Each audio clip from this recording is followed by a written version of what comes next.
doctor for Bogana for Cocopa. Sa cancer yade no said yesi sorrow my yimuno a brasso say oh my Ghana this year ye shasi any my 9 a yentitia wa ya sabia hodo. Ajumakua washe Ghana social so West Africa Examination Council sikapudo bia wo say yem famo enso brano abetodwa yadema kwa Disadel College na abemu abi a wo yire ne nua ba ko mene a ewiase na kyesensem na kwa gentre ha ene mpateku wo mayimu no abusuantete a kyese na omudu na kwa gina koto ne kokosi seni yebekwa Disadel College ne mfimfi mantemo ne akwa kubusa de asi pa na Mr. Kwaku Brojabuaten ono na dia futuo akwa ma teacher for se wonhwe na ntete ya wode eman koda no obenya nsunsuanso ebrebia ebeba Ghana mraso agafo akwa akohye mrase free na ekowa obebo obi bayie anase bia abeka se asomasi okoi wo baifo ma manfo eduomu nsa teretere ne so no emra eni woni na Ghana fo yesomu sedie yebekọ ne yakwa akodi ho nkomo awie na panipa bia wono onimde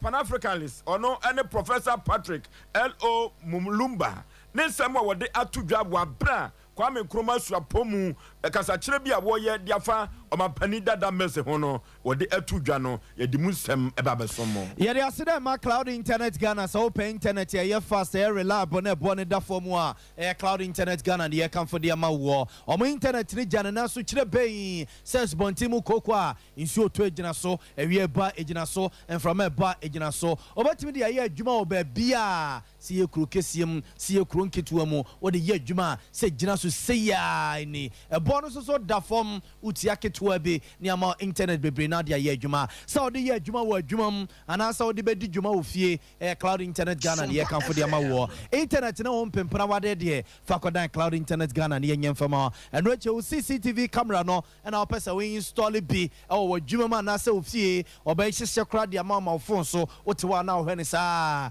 we cloud internet Ghana ye adwuma no ena ne ye se free bi digital security locks ni nyina cloud internet Ghana ye bi ye ni achi ye okumase ya take ya top high hono a abrosai no a kuma ura bank butum na ye opposite Love FM no ehwa ne ye we ye se bra na for internet won sansam be hye ensa ne yenhwe ne yentoto enfama Tabita clinic so eba no prostate mu yade ene diabetes ya enko ba bia me enko nkwaje usikane eye Tabita clinic and ye call prostate medical catcher say mema yade pa ekuyem pa no what the 40 what the 45 what the 50 hono mo kwa ma onan nyentia ewa ya sabia ma doctor for and show prostate na informa eye kesi pia I don't know Johnso na ko Johnso ni ntimi ma na kam o Johnso a no ani de wiem e se wo te yaw ewo mu o Johnso na se moja bi so so ne ade no prostate na ehon ya se no prostate no na ya se no furniture Tabita clinic yen hwe ho asema informa about diabetes so a say type 1 type 2 type 3 diabetes ne nyina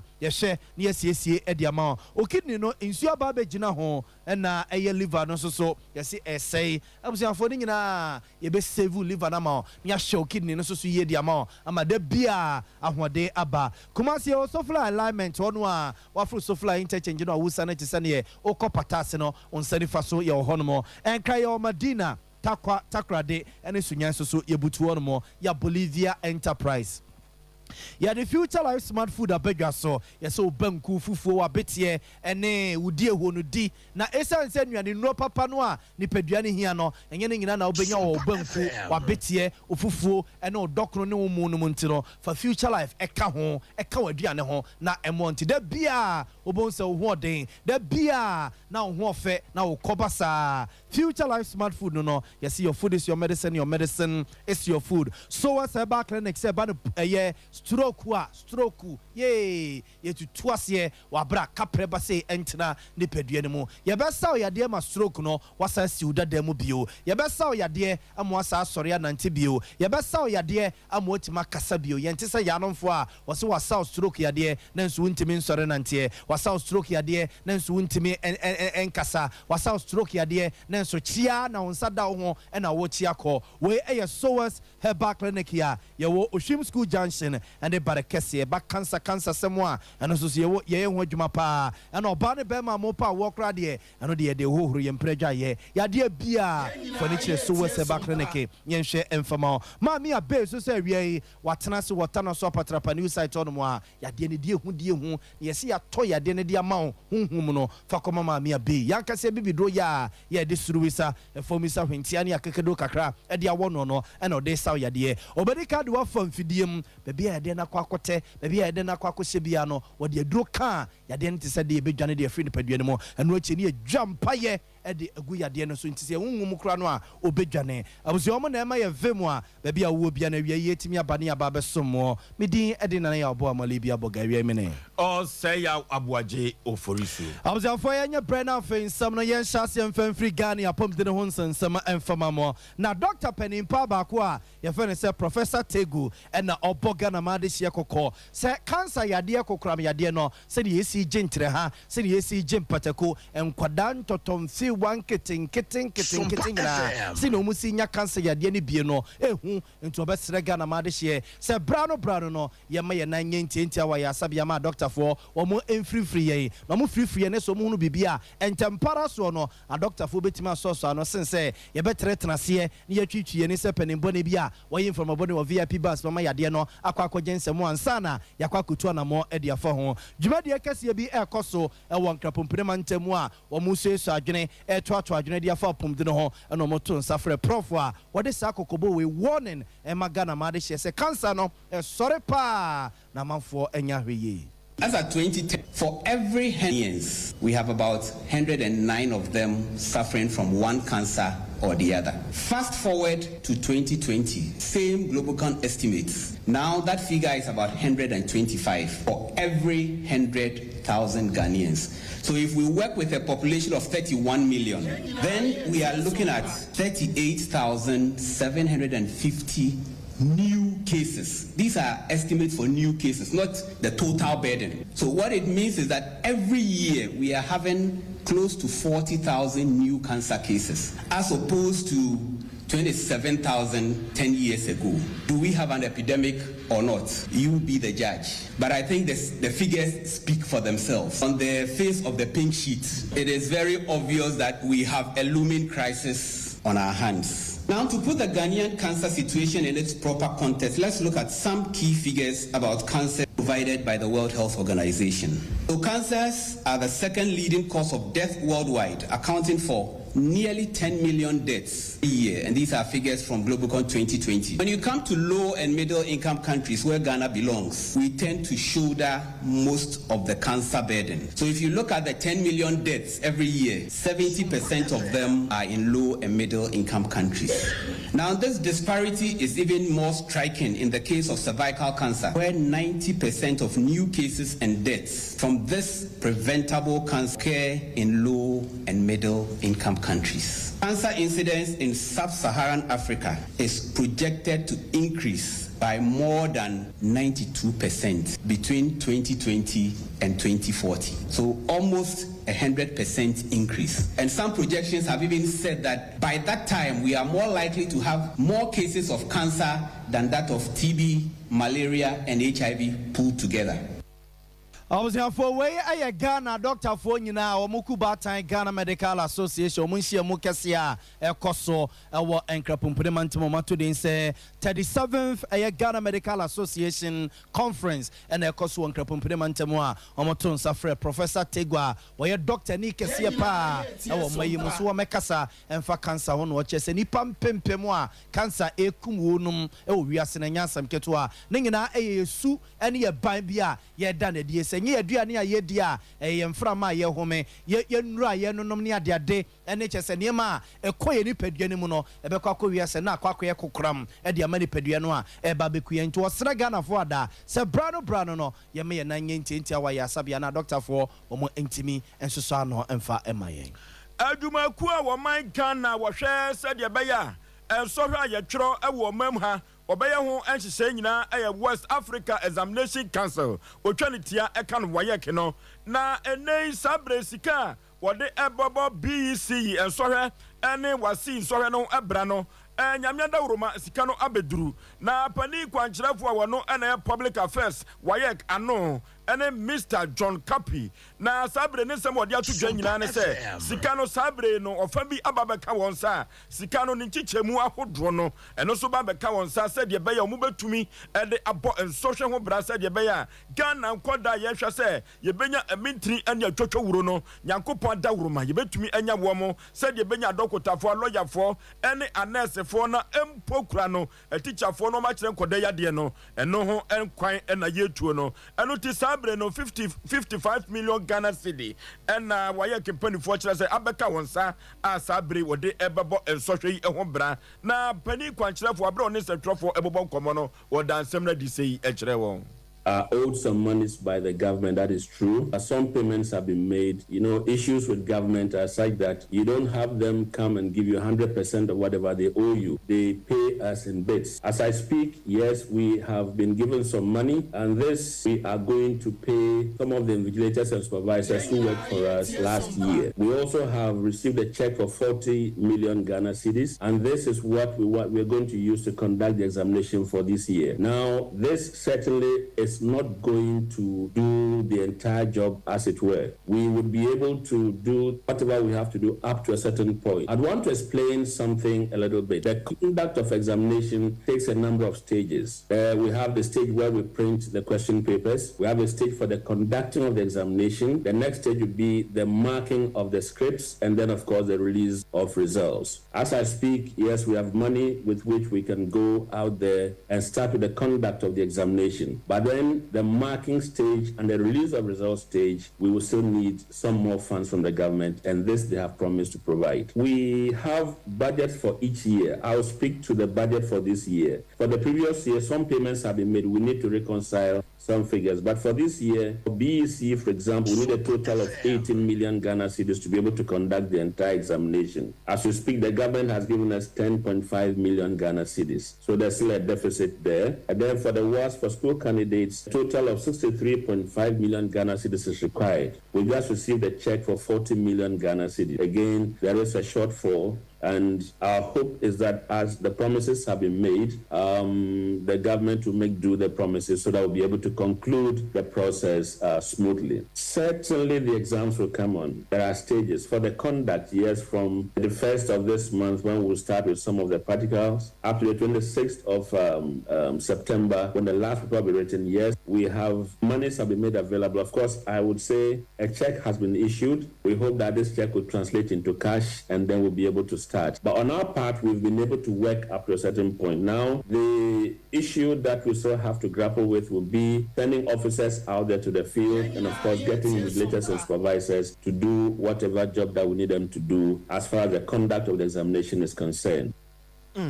Ansa na sika wei eba be piem no na emrahye badwafie enkomo bi akoso wabra minority spokesperson ema nwomasuya no Peter Notsi ede ababetu dwase aban no ede nwomasuya no kanti no se wanhwe na wantua wonka ensohwe no mienu nyina etumi ema so ewo memha enu akirei na aban no di sika ma wo mo a enam so ama pani kwankyerefo a wono ena eda public affairs ano ewo wayek Mr. John Kapi ensem odi atu dwase sika ne bia beduro no yekotie ye no I was here for you and twas on the informal for you. I can send some no one now. Informal call your man Penny Dada when you're the baby crow. Professor John Evans Fifi at Amreso for any quaja. What would ye be natana ye? Na and run and penny for boja or coming crewments your ponumwa. Ye de eka ye pape etwan and one see Richard Poyan Crumpon eton suffering and so one run on Magina Homino. If you Makuma Kuduba Kumuani na and penny for boja or coming crewments your ponumwa and yema or ye see a man Penny Dada na brabo and in yema nesi in any so or more eton suffer kukudam so momra no more emekasa.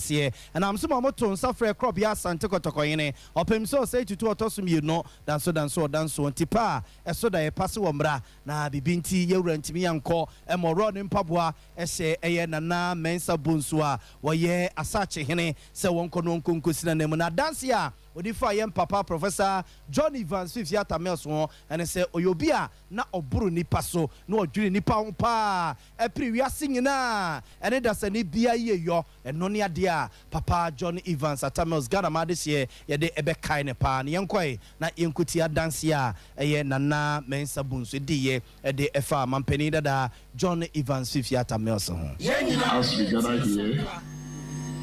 we are reminded of a leader whose vision, integrity, and unwavering dedication to the principles of democracy has left a lasting impact on the course of Ghanaian politics. Professor Mills served as the third president of the Fourth Republic of Ghana, and to be frank, he was an embodiment of humility, honesty, and selflessness. His presidency was characterized by a steadfast commitment to the principles of good governance, social justice, and the rule of law. Policies and initiatives were driven by deep concern for the welfare of the Ghanaian people, and his leadership exemplified with the ideals of servant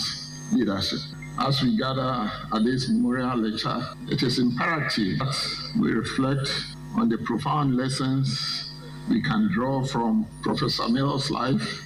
and leadership. His legacy serves as a guiding light for present and the future generation of this country, inspiring them to prioritize the well-being of their constituents and work tirelessly for the advancement of this nation. In remembering Prof. Mills, we are reminded of the importance of unity, inclusiveness, collaboration in nation building. He was a unifier, sought to bridge the gap and foster harmony among diverse communities. Obviously, for way a otum for Asache Hene na mensa bunsuna yetene kano said ne ye kai ye mampeni dada wanya ni baby crow. Professor John Evans Fifiata Melse ofrani kweja wato due biena enye ni oye yenko na wose de ni kokodi akire na bra bosse na obre no wase na obuni panyina no ose Ghana ma de hye de ni kokodi akire na ye hyase ye tutu ya namonte se ye wura no a wokoye ne sense ye beye se Professor Atamelse de na se na no otie se na no wo pa ye wa bra na bra bosse so no ye me ni enko nkodi akire.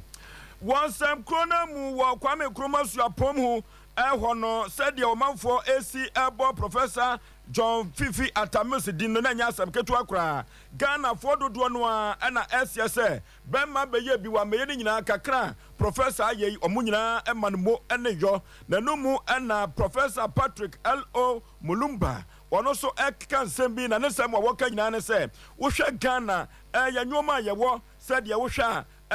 from good year dada ye hwe ne de bo National Cathedral no ho ebra no emwa ye kura se ye kakata asese pa dia na wamampani dada GA Mills na woyobi a woku etie yi a enya asam keto akura enu tia brabo papa wo bebo ye no ka hu behia se empokura no ye de no ebe kaidum e wo babi bebre se de nkoda ebetumi hu abrabo wo boye ene ne pa bi a wo kato ya na nei ye hwa ebam no ne de aye asuade na Patrick L.O. Mulumba ne nsem a wo de eda na die no yenko na yenkotie bi. History now remembers Herostratus as the person who burnt a cathedral. There are two ways of getting into history: burning cathedrals or doing the right thing. Choose you now what you want to do. John Evans Atta Mills did not burn any cathedral. John Atta Mills did not steal any money. John Atta Mills did not do anything untoward. John Atta Mills did the right thing. John Atta Mills was compassionate. John Atta Mills served with dedication. John Atta Mills served Ghana. John Atta Mills served Africa. Choose you now. Do you want to burn cathedrals or do good? As for me, I suggest we follow John Evans Atta Mills. Way a Pan-Africanist Professor Patrick L.O. Lumumba ono ena ne nsɛm ɔkeka ɛde eyi ɔmampani dada yemes ayɛ no yɛkɔ na yɛkɔtie yɛ no abusua fe no abɛka ho a yɛka wo sɛ Sompa 93.1 FM yɛwi aprem to brɛ kaseɛ ana nsɛm no baabi a wo bia na yɛgu so yɛde ma wo sa bia bie no sɛ wote yɛnka wɔ bono ɛne ahafoma ntam no mu a aha sɛ yɛ Sompa 98.9 FM Sompa 98.9 FM sɛ yɛbono ismantam no mu a sɛ yɛ tachiman sɛ yɛ nkransa sɛ yɛ kentampo aha sɛ ɛyɛ Sompa 90.7 FM sɛ wo hwɛ yɛn so a aha ɛyɛ Sompa television adamanti Ghana fa na nyina ɛne wiase afa na nyina ɛhwɛ yɛn to akase no so ma mo na yɛmfa mo enkom finfin mantam no mo na wɔtwe mu ne beto dwa sɛ abɛmo bi a wɔ school ɛwɔ Disadel College wakɔ yiri ne nua kuma anasɛ ne classmate a wɔne ne wɔ school wɔ no mo mene ɛmo wɔte ne mene yɛn ni ewiase ni ti no de akɔ bodadeɛ mpem sɛ panyan ɛyɛ nyame ne fa akwam ɛna nkenani ne kɔbɔ so a ɛnkɛ kɔkɔte asɛm foforɔ saa wudi sɛm abrante ne yɛyɛ no ɛwom sɛ Ghana Education Service mpanimfo ahyɛseɛ ɛhwehwɛ ma school no kora no atwe akwadaa no so deɛ na mpanimfo kyɛ sɛ wei ɛboro school no so ɛmɛ ne yɛ ne mo kasa yi wɔn ɛde no akɔ court yɛnua a ɔto yɛn nkra firi mfimfini mantam mo ɛreka nan ɛkɔ hɔ yɛne ne nkɔdi nkɔmmɔ ɛgya nan ma hɛn Major Sylvia Boga. Why am common na branch and I'm in bar court and I could see saying Madasi Libya Boga, I will say, can't tell me by be a tribute na send you can kind and they know you're the man team union about BPM or court. And I'm saying, now a motor for Kotokasi Muranasem Remy Rebecca, we now juveniles, Nintino, a seminal Cape Coast District Court 2. Jaja or no honor his worship, Eric or Hiniba and Kibus Yaku, they are the chamber. Ana omoho ya omo etimi etena asem no so eka asem no na asem ne nkan mu no nkofuku a omoho etena asem no mu no state attorney ya ono mfimfin mantemu an ya maame Josephine Deborah Awal na ono etimi bisan so ana ohwe headmaster na ono ewo school mu no me metre adisada ono etena asem no mu bi sanso ana ade a chief prosecutor ne bi John Asare bedi akono so etena sensan so na ade ampe mpeyifo anase awofo omo ehwe ewo nkoda mienu nyina na ene omu nuanom so baba betena asem ni mu na nei no ade asem no ekọ na wie enam se enwo nsem trofo no we akoye motofan nti omo ma ante asem ni mu bi kare mu wie no ana omo boy amane se omo ahwe tu asem no ahyeda akọ nyame adoma woku ade no nda enim August bosmi a da enim ne da toso mienu ana omo behwe na omo san so afra asem no na emom no ade akoedu a omo de bo yeni a ono ibi ta anyamra asem no enam se osuantini din na ne ma beto dwa abusuafo ye hwese yenua Erika na ne yebese nya ne bie wa homa no so homa no atiatom atiatom nti weyi eye abemu a okosku we kra de yese nkwala ne mienu nyina na omodo omo ekokot nyese bia ba ko pe no a na wayere ba ko no mene no na omode ne koy omo bienu nyina na omodo omo ekokot a ene court otu asem na kwa kwese odomfo ya doma yesi wuku adana ye Erika na now say case no omatu di akwa kwese da bay na me ya adoma ukuada ana Libya Boga case no motu akwakoshini nyina so omu chiremu a juvenile cases ne mpempina no also munya 3 panel of judges na mom na ende no ya de judge ba akopɛ ana na ɛwɔ hɔ no yewura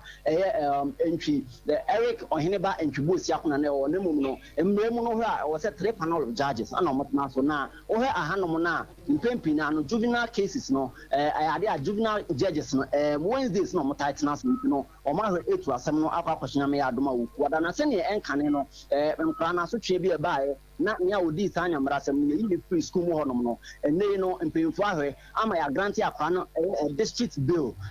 ni nyina no to oye juvenile ne no ne lawyer ono igina mu ehwe file application na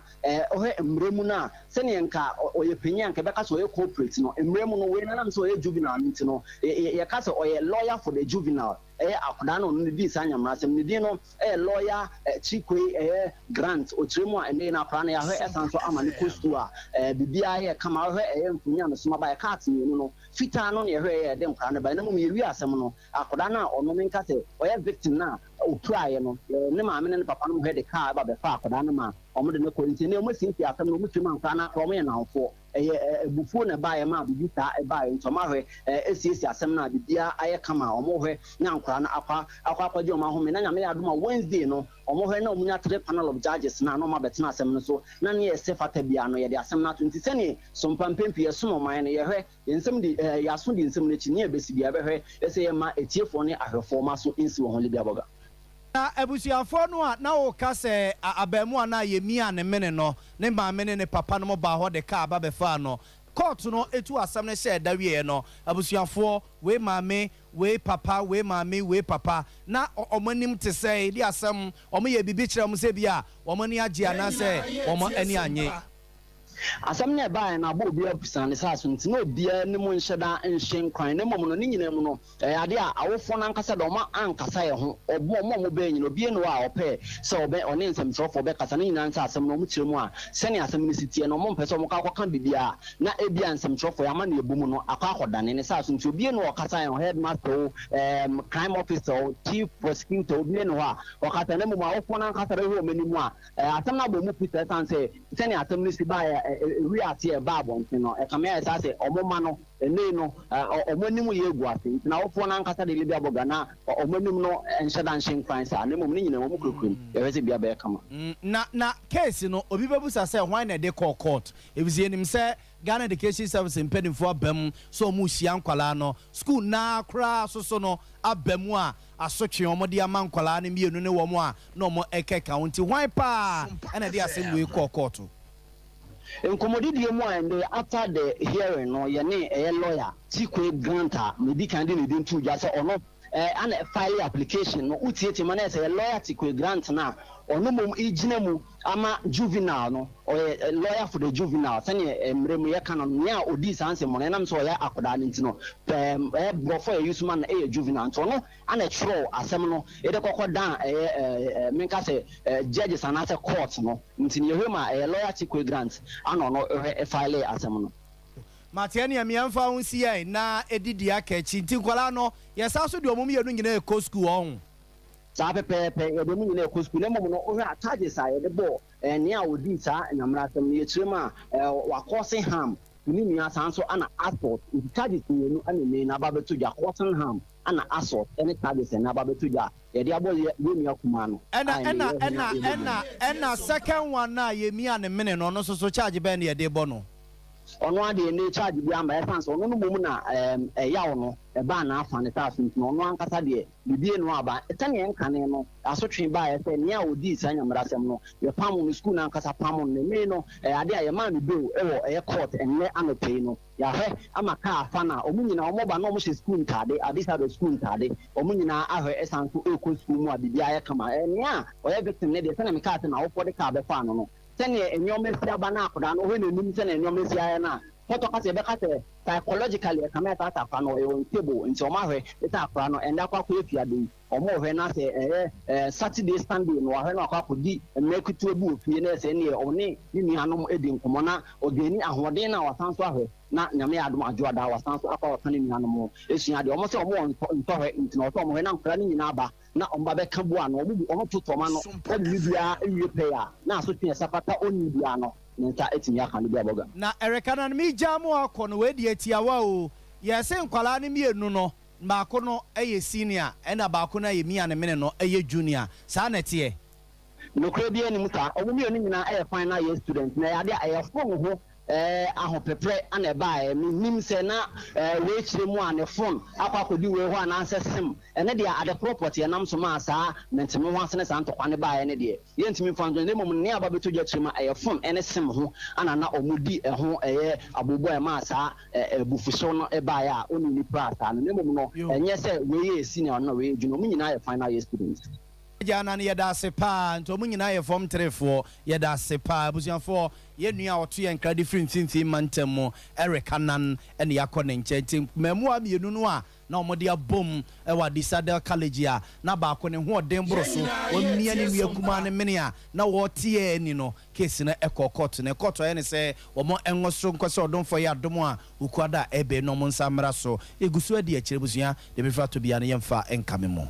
Oman bia putuo ejina enwumasua so se wo ba oman kokro Ghana mu a sɛ yɛka ngomasua anaasɛ education a yɛmfa ni agorɔ koraa nanso emu akadeɛ ɛna aka na wɔn nyinaa bɛwiem di a ne yifa dodoɔ no a gyina teacherfoɔ so sɛ wɔn bɛkyerɛ adeɛ na wɔn akyerɛ ne yie na wɔn atenetene nkɔdaa no sɛdeɛ ɛbɛyɛ adaakye akwama bi no yɛbɛtumi anya mintini ne atwotwo wuro na headmaster Emma Duase MA Junior High School Asante Mantem ha Mr. Kwaku Brojaboaten ɛna de to teacherfoɔ anim sɛ wɔhwɛ na de kyerɛ wɔkyerɛ nkɔdaa no wɔbɛkyerɛ wɔn deɛ ɛwɔ syllabus mu na mpo kuraa no nimdeɛ wɔwɔ ɛde ka ho no wɔmfa ma nkɔdaa sɛdeɛ ɛbɛyɛ a wɔdaakye akwama mu wɔbɛyɛ panimpa wɔdansɛm wɔ nyinaa di wɔabena Duase MA Junior High School wɔto aba no wɔyi akandifoɔ ɛde ahwɛ sukuu yi so prefect ahodoɔ ɛna wɔyi wɔn a wɔto aba yi ɛyɛ teaching staff ɛne non-teaching staff teacherfoɔ no a wɔn hɔ ɛne wɔn a wɔyɛ adwuma nso wɔ hɔ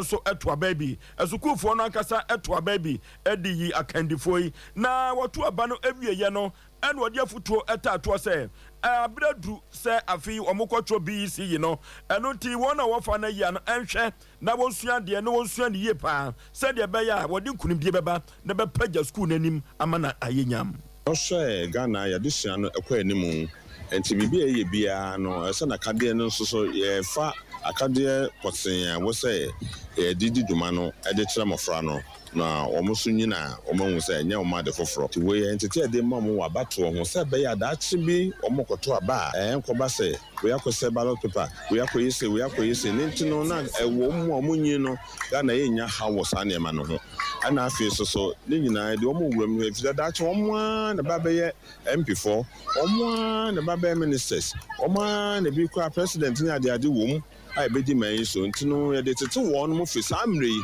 na ɛka wɔn tiri mu a daakye wɔn nso de adi dwuma a abere a wɔn mmerɛ ho nti na wɔn ho sɛdeɛ wɔn de akeka ne tikyafoɔ de tete wɔn afiri a ɛkyɛ sɛ wɔn daakye ntia ya ama mmɔfra sɛ ama wɔn ho kwan ama wɔn yi nipa a wɔn de wɔn so ɛbɛyie ɛda wɔn akoma so wɔn ankasa ama wɔn kwan ɛnyɛ ade a yɛkɔ klase bi a hɔ ana apɛ ne apagya yɛn nsa daabi yɛfa saa ntete anim na wɔn a de wɔn pɛ ayi sɛ asomesi anaa ɔbɛnten na wɔdi yɛ so a yɛpɛ ɛno saa no wonya ne saa pɛ wɔn tumi boa nipa korɔ ama ne di dwuma ama school no nso so ponto ɛkɔ so. Headmaster Emma Duase MA Junior High School Mr. Kwaku Brojaboaten ɛna yɛkɔtie no na ɛno akyire Mr. Emmanuel Tewia Tonto wɔno ɛna gyinam teacher ni a wɔgyinam sɛ electoral commissioner na wɔhwɛ aba no soɔ no ɛnso ɛkasa na ɛno akyire no nkɔdaa wɔn nso to aba bi ɛne Sompa nsɛmtwerɛfoɔ so atwitwe nkɔmmɔ. Yɛnti a yɛato saa aba wei ɛne sɛ ɛpɛ sɛ daakye biara nkora no sɛdeɛ headmaster di kakaeɛ no daakye biara no wɔn bɛnyini bi bɛyɛ MP bi bɛyɛ minister ne nyinaa yɛ abatoɔ pɛ sɛ yɛde wɔn fam na wɔn nyinaa hu sɛdeɛ si to aba ɛkwan fa so to aba nti yɛde wɔn afam nteteɛ no nyinaa sɛdeɛ bɛyɛ daakye biara no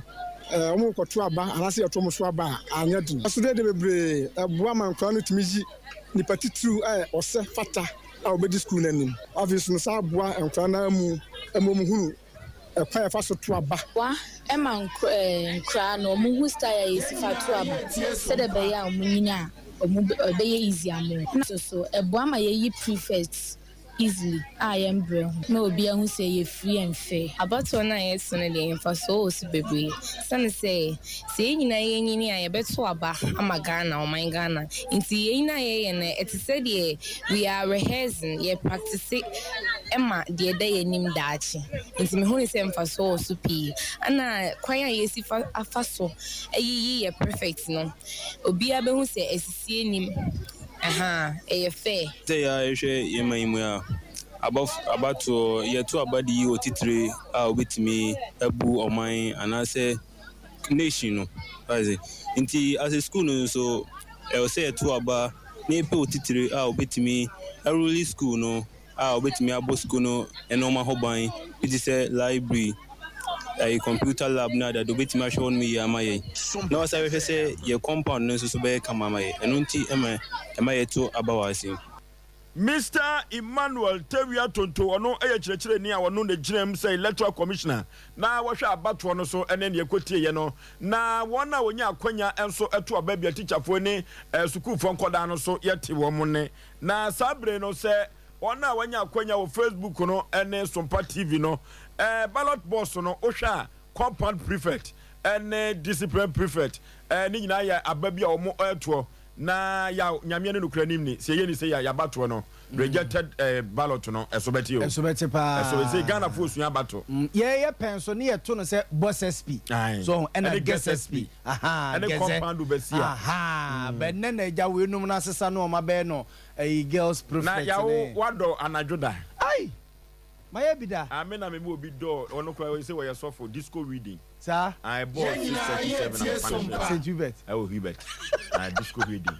me man do anajo ya wo disco reading o ti ase me mi adwaso ya so nka mi adwaso go for mi adwaso am say for ya to aka say na so dia mamode ye dum akomra se be osiem na enra na Ghana mra se ya for no akwakoje atum se efiri na ekọ se oti baabi na osori na wo bo amanfo beye ya yeso watomra ene wo ebedi mra na obedi pa so obetena baabi na wo no se wonya baifo a eba ne se pa se mtie na mse kuku abaifo se me ne menya baifo a meda ne ma hu se kuku abaifo because otu se me ma ntu bia meda ma hu enti sa de ne nyina yesese wa obeye sa de no watomra emra ene obedi se mbaka hye ne so a ukosirema bonten so a amanfo gina sa de ne so edidi ewu pa yesi wanyini wo ya kokora wanyini wo ya abrewa na wo hwani su ne niam woda na di no a wo ye baifo na no kra baifo bia omusi na bo wo sirim ku no no ade a omusi ono no nti ena nso ntimi nto e wo mpotamu no mu yei na omusi na bo ekono nti se beye na sa niam no ye betima so ano na yesi ano kwanti ena nam so mamra se jafo akwa samra we Speaker of Parliament Right Honorable Aban Kingsford Sumana Babin Chiremu a wode emma ye fa samra no ho eni. Yes, Speaker. Yes, I move that the Criminal Offences Amendment Bill 2022 be now read the third time. I so move. Seconder. Mr. Speaker, I beg to second the motion. Motion for the Criminal Offences Amendment Bill to be read the third time. Moved and seconded. Those in favor say aye. Aye. Those against say no. The ayes have it. Honorable members. An act to amend the Criminal Offences Act 1960, Act 29, to prohibit the practice by any person as a witch doctor or a witch finder, to prescribe the declaration, accusation, naming or labeling of another person as a witch and for related matters. Honorable members, Criminal Offences Amendment Bill 2022 is read the third time and passed. Observe 40 way I am namra so for na so adwene ye Mr. Speaker, Madam Speaker semno wo ma ayawia no mo age atum na yekokotie bi ne enko ma no so ne ani opani Francis eye nyantachi enkokodi nkomo Amnesty International Ghana wona ye penin power da no yenko bisa se sambra we ya yakwa akose no enya baifo no mbefo mu ho adie e okure mu yenko ne ne nkodi nkomo e opani utimenka awia ye mu ha o e mu akwaba Meji medi se oho ye me ho ye pa me so ade ye de radio ase emra no wani age wo ho ye Amnesty FM age pa em se ye ma me acadent ewu o kafa ba ekudie ko hobi ko hunu o hawa me opere nyantachi opere nyantachi anyum bi bo ewo mini baby a wona anyum bi bo wa akire ema onkomo no ye ntiri ye papa ejisenka odwom no kakra ma ye ne a amza for ye hwese ye be se nya opani eye nyantachi wa homa no so bio na ye ne no akwakodi eye sa enkomo we anyum bi ebo ewo eye enachi na ye hwese eja obadwom no kakra ma ye se be ye ne ne nkomo no ye betene kama pa ye be se opani Francis eye nyantachi a wo ye chairman eda Amnesty International Ghana no ye ne no ebedi nkomo na ensem no eja yatene ye ni nyina eye sese de sese okobo obi baye sa asumesi a wo koi wo baifo a watomra emra ene obedi anase bi kura no a ai wo kwa kodi ayi se asumesi wo baifo na wan na sade mani na sese yatomra ye ne opani nyantachi enko na opani me majima di se de otemen kapa me ke won kaun ya mo na emre ya yakwa akɔhyɛ sɛ de free na kɔ wa obɛbɔ bɛyie bia no wato mre yi enya abɛfo na ɔmo bɛfo ɔmo Observer na yeni openi eye Francis Nyantachi na edi enkomoi na busafo enyum no se eye yinama eye yentene nkaye papa busafo yento akase no so ana se yeda ye homra yeda ye ho enkoje nkramra ye ba nsem ne pia ka kire a yede ebepim so video bia enenam social media no so police ni bia wakwakochi abranche bia wode eye enhoma akekere ne mene wode enhoma akekere ne mene na otwe na se form no aposi for the krata ba bonten afa ho ye na ehomra sisi a na yemedi ho nkomo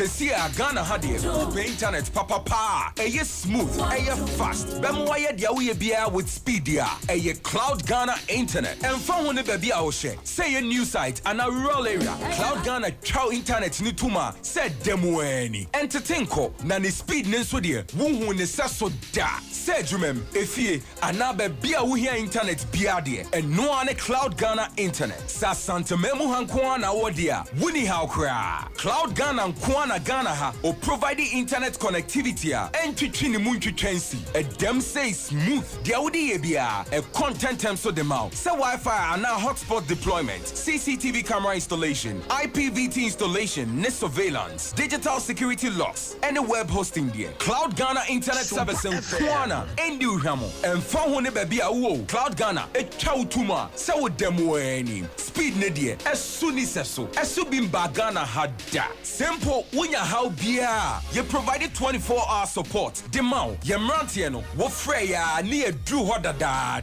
or how bia sanya tibia ya son no the amount what to me akoso the internet net digumedie bia wudi bia ope chakwan ya top high opposite love affair ye ne kwama rural bank na what dine bakum frame Mr. Internet was 0202-699-110 and now 0244-601933 ubetumi so send a mail was support@cloudghana.com.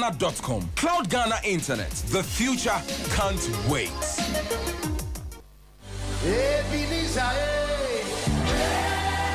Hallelujah, God's wonderful people. Liberty Conference is here again. On Miami, our Dubuache presents Liberty Conference 2023, July edition. Dab, let my light shine. Liberty Conference is a powerful move of God through his manservant on Miami, our Dubuache, which is birthing them founding testimonies and changing lives to the glory of God. Liberty Conference is happening on Saturday, the 29th of July at exactly 8 a.m. Venue, Maranatha Evangelistic Ministries, Edum Harper Road. Come and listen to the anointed vessel of God on Mahiniyao Edubuache as he ministers on the subject, Let My Light Shine. Ministering in song, Dinah Entry Hamilton, Kwame Jedu, and Efe Grace. Come with great expectation, for the Lord is our help. Liberty Conference, a place of unlimited possibilities.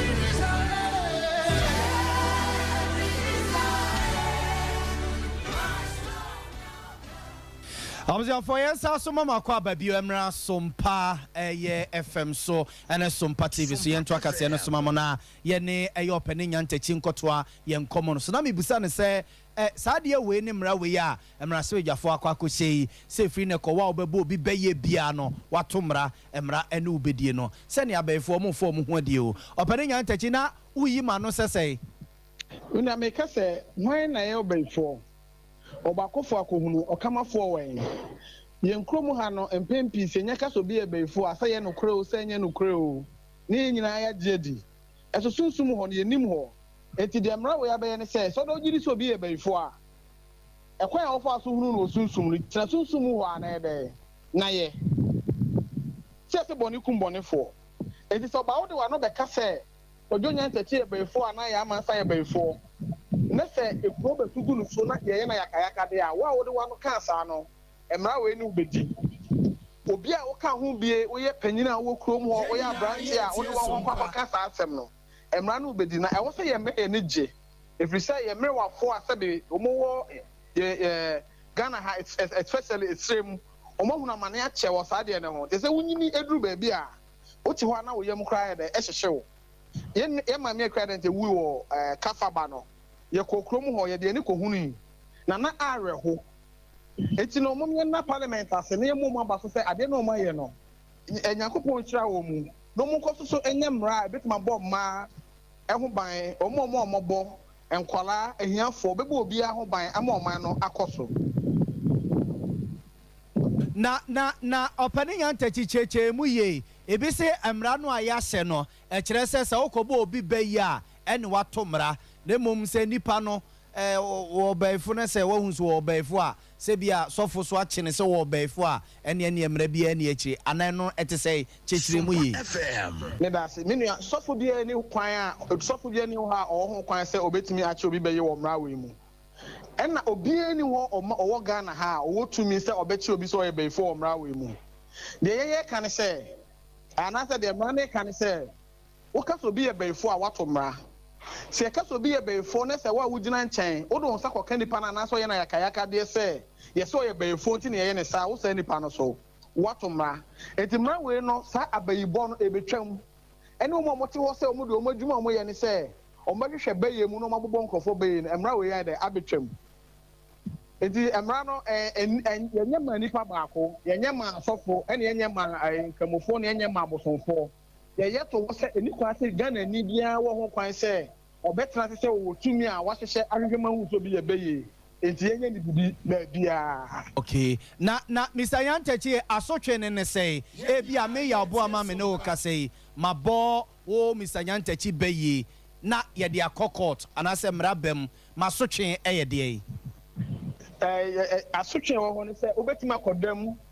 enfie num ene nachi eko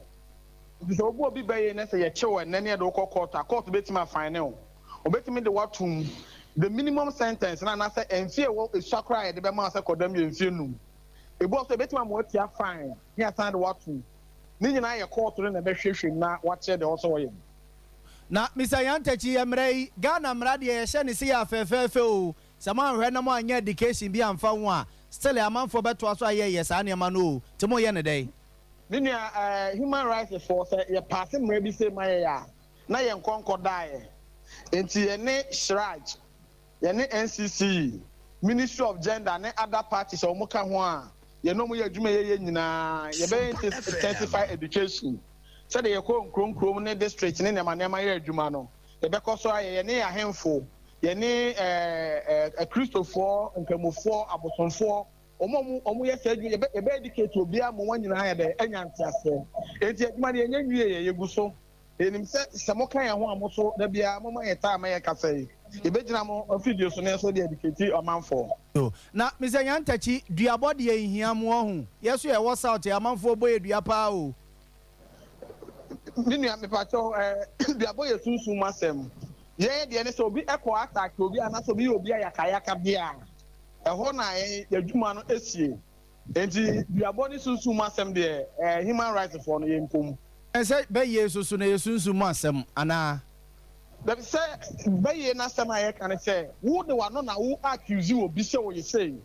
ena accusation na wo de mani paninti no o fa ayakayaka de ma ewuo kwa betima ye de ato no they say ye kan say be ye de enim say be ye wo ho ba say me be wo ho be so ofin say sebe kodwo na ntachi me maame before no ye me a efo no nkoka sunsum na wo huru ye na gina sunsum na na san ye problem a betima ye de ama na free ho because all the one no koka e de nema bebre he de eba samra no na wo ho sisi a yo obane ne me na wase yeguso a ye koye nim ye besa ba na ya ba beje eye nimde de afi ho ye da sepa no ada je awie yi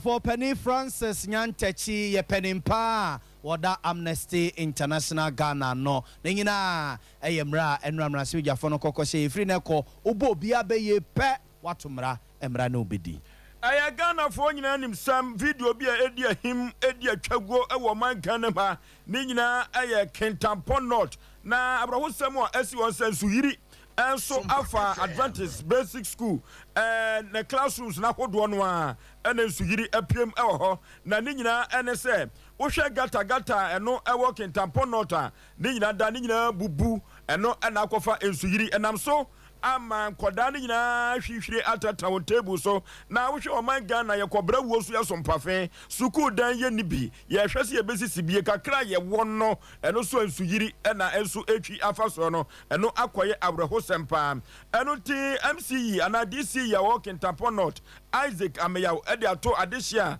e walking tampon nim se won hwe na won komwa nempo obi bia wo mo bia no won hwe se the Adventist Basic School no ye betumi asi se de nkoda betumi anya baby asuade Port municipal SDS2 streams no no correct say in shoe to ha o hwe ba bia Kentampo sa school no wo ene ba bia assembly no wa ye fre ho wo la bipo wo ho kakra inti ba bia asas no eslubu kese pa ba school ho enti no area ho na in shoe to ha bia e kwa amanfo fie e ba assembly ho kra enti o hwe school na about 3 schools ene wo na ba bia sa school dan we na blog no Sompa o masia ye pavilion etinsuo no fa e wo fom kakra enam say drainage bia ni ho na ye nye gutters papa bia o do ntino insuo no bufa soro sa na be first school ho eti first school ha enam say pavilion blog no ntino ewura classroom ho e say disturbon kra nti as assembly no ye tu ho na mon this the third time I deal with yes me ba office 13th October 2021 me pay visit to the school. It's me for na any rain season. It's in the school it to my name is say na me ya dom na be settler. Me be see school dan ma o sa blog na wo. It me so me promises say Yakopon ya dom na me settler me ba be see sa dan na bo. In the middle of 2022 no July August say ya time na yo rain season mu ana issue no etwifa nkra no so classroom ho. It be call ho eni omko kasa ye. Ye wa magana sam hwe nkwada na titi table so ye o na de obefra to nsuo no nsuo de ne bekosu so ano e de ne beko abra papa adehia working tampon of wadawroma monhwe na monko assembly no emoa eni a woti ye eye aban krate kentaponot honorable Isaac Ameyaw eni akutie no I was for young fast that my cloud internet Ghana internet papa no share na no nam na ubetimi dia ye bibia enye baako no a obona ni baako no obona ni baako no obona ni baako no we internet ya ano share ye fast na reliable a ebono so da for mu pe bia for nature cloud internet Ghana wo matana ye me so mo tech ya top high hono a abrosan no akuma wo man wura bank wo no a eye opposite love fm no ehwa na wo no mo ewo ene omo ni nkomo 0244 601933 0244 601933 Tabita Clinic makachiro se prostate mu ya de ene diabetes de ebusu enko ba bia me enko nkoju second for ne echre Tabita Clinic ne yenhwe wo ya de ne enfomo titiru ene Wednesday se de ye de hwe eye diabetes for ene prostate for no pa Oliver no so ene yesi nsu aba begina ho nsu aba beginam kidney na sei e ma dru ba bia age se transplant ene ye de ma wa ne nyina fa ho adwuma ekodan Tabita Clinic ne yenhwe emfa ema sisi ya de egu ani ma se be ma for nature Tabita Clinic ye behwe e de ama Kumasi o sofla alignment afro sofla interchange no a wo sanity se ne wo kopatase no obo se wo nsanifa so ena Accra so yo Madina takrade ene sunyan so ye butu onum ene ye ni nkomo 0260 1962 0260 196219 ya Bolivia Enterprise said the future life smart food. You see, your food is your medicine is your food. Obenkunu di wabeti ani di odokunu di fufu ni di dia na we are no one your future life now the account inte basa no a enuade no na nipadua na enya mfiri banku enya mfiri abetie enya mfiri die huo enya mfiri fufuo ni mu no na wanya future life mu na manipadua ne de bia ohoden utimpa o odwente no odwente nkonko ye oya bia moja no soso no ebedi afusani ye nti de bia no aye fefefe de bia no aye ababawa de bia no aye abrantie na wo koba obia timi de bi se ye pani se ya kokora se ya brewa se wo dadru so se wo nadru so eboa pa Mr. Furniture so full alignment yem papa bulaji multi home stores opposite one a enomo ene eye koya winning come 0246 010150 Ufra Mr. Wachibejo so no wedding come so was about clinic was say a banu stroke wa enko bia stroke de abusu enko bia o for nature Sowers Herbal Clinic near stroke ya dear nom emfa ema obesa sore no wasi udada mu bio na hode asaso ababio fibroid oba ye nane no wabra ye mfase kan enka wo liver no so na ho atoche mo a ye be save liver na ediama e ba ne cancer won sensem a ye Sowers Herbal Clinic ye ho adwuma pa ye Oshim School Junction ane barekese asantema nteme ya ene ni nkomo 024 3282629 0243 282629 mamia be awie wose watena se e otano so apatrapa new site wono mo na ose yade bia yade no de hu a wodi akini hospital watwa scan ye ko himfa ba ye nyina a doctor for do awura fidie biam na nsuo hu yade kra tete wa abusuya foni akire mamia be hono mo ene da so ho yade ne de hu ye doctor for declare wo se we de dimpai bo we de age bibiduro abusuya nko ba bia mamia be obetene te e de amount and that's all what mamia be no e ba ne second seller yesi nkwa sa nkwada ne ye nsuo ma eye bosomba ne ade no fa kwada ne koma mamia be abroso na wotwe mienu no asasi ni dadam aye fe e de amount fibroid ne cancer some de mamia be tenete me se tano so apatrapa new site hey ya friend 0243 345392 0243 345392 yanto akase no somamo ene anopa wabra oman ya dubuache etra se na wo mawiase nyina ache ena social commentator ono ene Mr. Eric Bawa na sabre eno enkranza na social commentator Mr. Eric Bawa watena se na dodo no efren chief supo na ne semu a wode atu wiase nyina enim NSM se aprosifo agege wo manfo etu a dan ene kodi akromfo ho na Ghana mamra eche se obi a woye adwuma na safata se wodi tuo ebo na adwuma ho ban no e wo se wotumi eto no register wo lansese na wotumi ede bo na adwuma ho ban ebe wiase wo na ofa kwati kwan ede tuo ewura wo mamu se bambofo agege a wobekwa akohu no na akwakwa di akromfo abromfo ho ene etuo bi kura ye AK47 no ya bambofo ene nkoa ene kuta se tuo no eno so wobehwe no na akwakodi akromfo abromfo ho eno ena akwakwa ya asembia akoya dadwene ede ato wo man so eno ti wodi afutuo ema asofo se empempie no se wokonkotodwa animu a wo mompaye emfama abambofo ewo mam na empo enkyerɛkyerɛ sefata na wode ebema wo mu no wonfa ema wo mu sɛ de beya etu a wode ema kromfo abromfo na wode besa begina yeso no ne nyina etuo ebetwa Mr. Bawa anodi semni the officers in the use AK47 individual bia ankra bia ukra AK47 itimi chew enye tu aye kradema individual who is kakra untimi ko to be obrichema right now you want Crawford I mean Ghana is so no credit can your problem you say you cannot correct that's what we must the men of God should preach hard on it say yeah you want there see something say something I don't know who I can no matter who success God soldier for no be wa and police for no be wa yes one ko guard the bank no your armed robbers are on no aye one when you say Grand Bank the armed robber the ovie no aba see no na Sompa or the kwadwuma na yo na me bo na say okonya bia what the tue na aba na cash no so amani bi your opposite phobia or yes sir your opposite phobia or opposite for mutie me mo to na me te no your opposite phobia or one na ye in charge of armory baby o want you go also na kwanation no men ka say Grand police for me can the whole gang also to bue armory no yi AK47 90.7 FM go down ma cycles no omo de connection e paya or ne she do one police dey o couple so we see abrosa the chief inspector ni akuku grade them enkomo twetwe wei ekoso wabra wo wo hene etra dwam ewo nkranza sompa nkranza na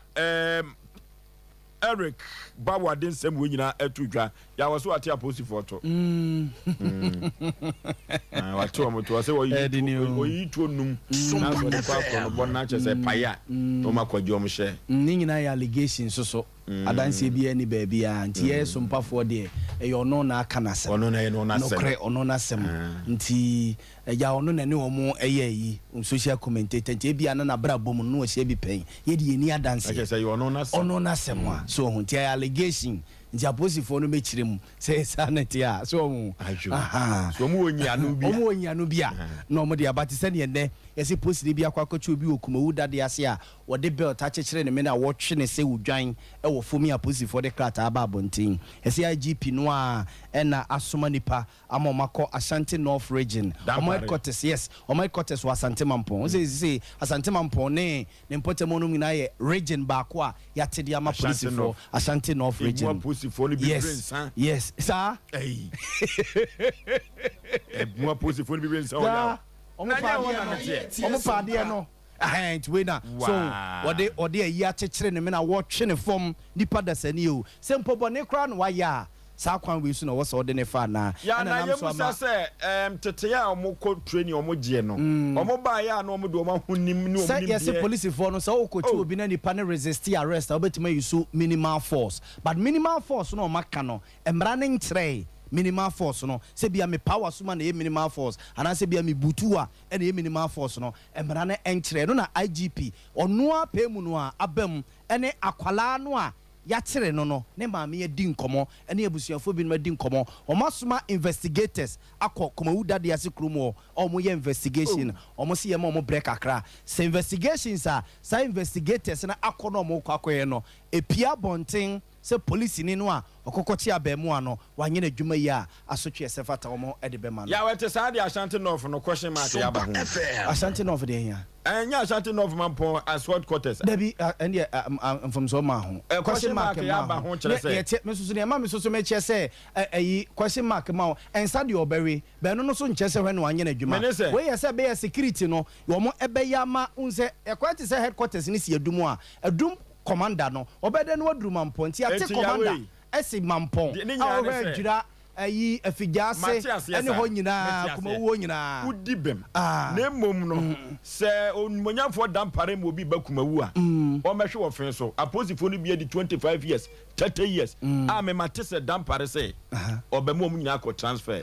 sa asem no me gina so o madani abuzia na ebi di silver jubilee wo fen so we tekafa eye ko fori yanko etu obi ebi bakumawu dia yanko ebi bakumawu o ma bi ko fen so mate o hine iraba o hine iri som na Sompa nko ma ato aso abuzia fo awie ye damase any bema opa wo sexual